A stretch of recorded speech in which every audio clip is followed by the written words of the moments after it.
పత్తి పువ్వుల మరి సంటాడే నా సావే.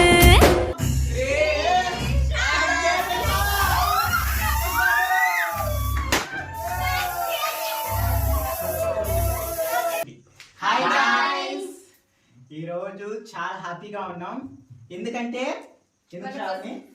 మన పుష్ప సాంగ్ అయితే తీసాం కదా, 1 కోటి మంది వ్యూవర్స్ అయితే వచ్చారు. చాలా సంతోషంగా ఉంది, చాలా ఎక్సైటెడ్ ఫీల్ అవుతున్నాం. నేను శ్రావణి, మా ఫ్యామిలీ సపోర్ట్, మా కెమెరామ్యాన్ అండ్ మా వదిన backup man. Song Pushpa 2 song వచ్చి చూసే ఒక్క రోజులోనే 1 కోటికి అయితే చేరుకునింది. చాలా సపోర్ట్ చేశారు చాలా మంది కూడా. అలానే దాని ప్రకారంగా ఈరోజు హ్యాపీగా ఉన్నాం కాబట్టి ఒక రోజులో వ్యూవర్స్ అయితే 1 కోటి వ్యూవర్స్ అయితే సాధించింది. సో దానికోసం ఒక చిన్న సెలబ్రేషన్ అయితే ఇప్పుడు చేయబోతున్నాం.